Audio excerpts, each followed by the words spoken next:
Welcome to এটু life one step ahead. পাশ্চাত্য দর্শনে দেহ মনের সম্বন্ধ বিষয়ে যে সমস্ত দার্শনিকদের মতবাদ উল্লেখযোগ্য তাদের মধ্যে অন্যতম হলেন পাশ্চাত্য বুদ্ধিবাদী দার্শনিক ডেকার্ট ও স্পিনোজা। স্পিনোজার দেহমন বিষয়ে যে তত্ত্বটি রয়েছে তা পরিচিত সমান্তরালবাদ হিসাবে। আজকের আলোচ্য বিষয় স্পিনোজার দেহ মনের সম্বন্ধ বিষয়ক সমান্তরালবাদ। ডেকার্ট প্রদত্ত দ্বৈতবাদের সমস্যার সমাধানকল্পে স্পিনোজা বলেন যে একই পরম দ্রব্যের অনন্ত গুণের মধ্যে দুটি গুণের বিস্তৃতি ও চেতনা বিকার রূপে জড়দেহ ও চেতন মন সমান্তরালভাবে অগ্রসর হয়। যেমন দুটি সমান্তরাল সরলরেখা পাশাপাশি এগিয়ে চলে কিন্তু কখনোই মিলিত হয় না, ঠিক সেই রকমই দেহ ও মন একে অপরের উপর নির্ভর না করেও একে অন্যকে প্রভাবিত না করেও একই সঙ্গে পরিবর্তিত হয়। এদের মধ্যে কোনো কার্যকারণ সম্পর্ক না থাকলেও ঈশ্বরের অমোঘ নিয়মে তারা যুগপৎ পরিবর্তিত হয়। সামগ্রিক বিকার ব্যবস্থার দুটি সমান্তরাল অবস্থা হিসাবে দৈহিক অবস্থা ও মানসিক অবস্থাকে বিবেচনা করেছেন স্পিনোজা। এদের এই দুটি অবস্থা মূলত একই পরম দ্রব্যের দুটি ভিন্ন দিক এবং পরস্পরের পরিপূরক। দৃষ্টিভঙ্গির পার্থক্যের জন্যই দৈহিক এবং মানসিক অবস্থার ভিন্নতা অনুভূত হয়। একই দ্রব্যকে দৈহিক বিস্তার বিশিষ্ট পদার্থ আবার কখনো চেতন মনের ধারণারূপে অনুভব করি আমরা, কিন্তু এমন নয় যে দৈহিক অবস্থার ব্যাখ্যা মানসিক অবস্থার দ্বারা বা মানসিক অবস্থার ব্যাখ্যা দৈহিক অবস্থার সাহায্যে দেওয়া যাবে।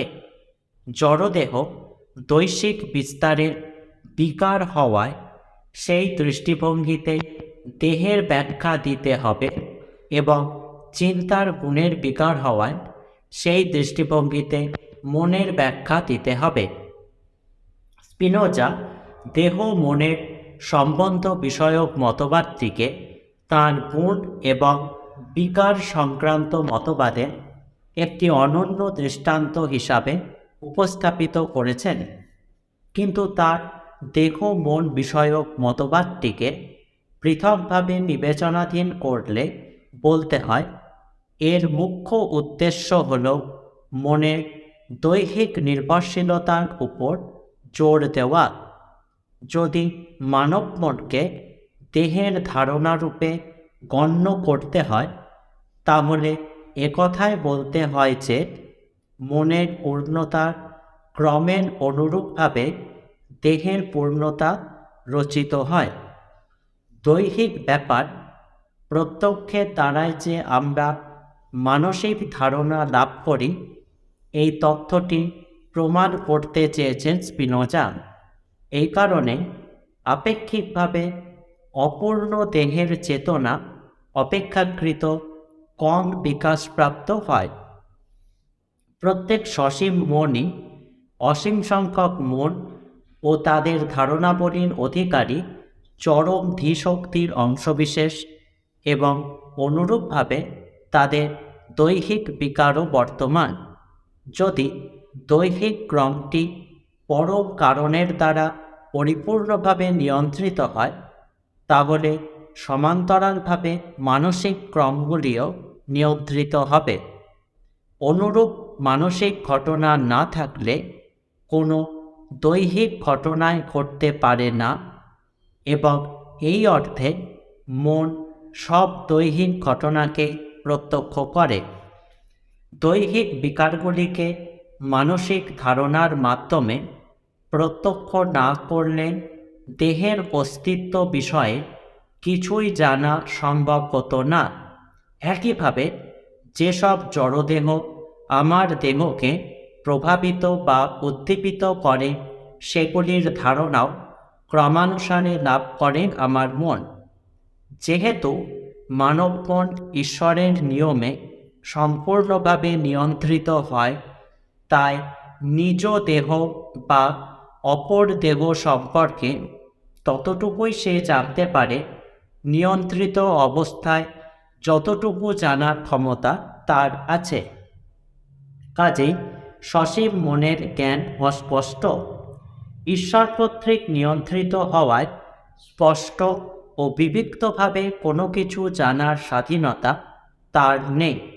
সুতরাং স্পিনোজার সমান্তরালবাদ অনুযায়ী একই বিশ্বতন্ত্রের দুটি দিক হিসাবে দেহ ও মন একে অপরের দ্বারা প্রভাবিত না হয়েও সমান্তরালভাবে নিয়ত পরিবর্তিত হয়ে চলেছেন। সমালোচনা: স্পিনোজার দেহ মন সম্পর্কীয় সমান্তরালবাদের বিরুদ্ধে সর্বমনবাদের অভিযোগ উত্থাপিত হয়, কিন্তু সব ক্ষেত্রেই যদি দেহের সঙ্গে মনকে সমান্তরালভাবে থাকতে হয়, তাহলে অচেতন জড়পদার্থগুলি অব্যাখ্যাত থেকে যায়। তাছাড়া দেহের অভ্যন্তরীণ নানা অবস্থার নিয়ত পরিবর্তনগুলি সম্পর্কে প্রায়ই আমরা অবহিত থাকি না। আবার প্রত্যেক মানসিক ক্রিয়ার অনুরূপ দৈহিক ক্রিয়াও সর্বদা প্রত্যক্ষিত হয় না। মনোবিজ্ঞানী ফ্রয়েড চেতনার নির্গান অবস্থা স্বীকার করেছেন, যার অনুরূপ কোনো দৈহিক ক্রিয়া অনুষ্ঠিত হয় না। গাণিতিক বা অমূর্ত দার্শনিক ধারণার অনুরূপ দৈহিক বৃত্তিও পরিলক্ষিত হয় না। জীবন সংগ্রামে দৈহিক উৎকর্ষের প্রয়োজন থাকলেও মন বা বুদ্ধির উভয়ের পর থেকে তাই জগৎসভায় শ্রেষ্ঠ আসন পেয়েছে উন্নততর চিন্তাশক্তি বিশিষ্ট মানুষ। কিন্তু স্পিনোজা এই বাস্তব সত্যটিকে অবহেলা করে বিচার বিযুক্তভাবে দেহ মনের সমান্তরালবাদ গঠন করেছেন।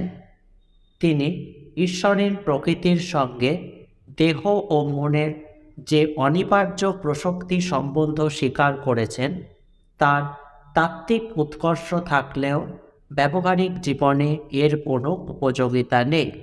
বস্তুত দেহ ও মন উভয়কে কোনো না কোনোভাবে প্রভাবিত করে, একথা অনস্বীকার্য। এই বিষয়ে কোনো জিজ্ঞাসা থাকলে কমেন্ট বক্সে কমেন্ট করে জানিও। পরবর্তী অন্য কোনো বিষয়ে আলোচনা করতে চাইলে সেই বিষয়টি কমেন্ট করে জানাবে। Thank you.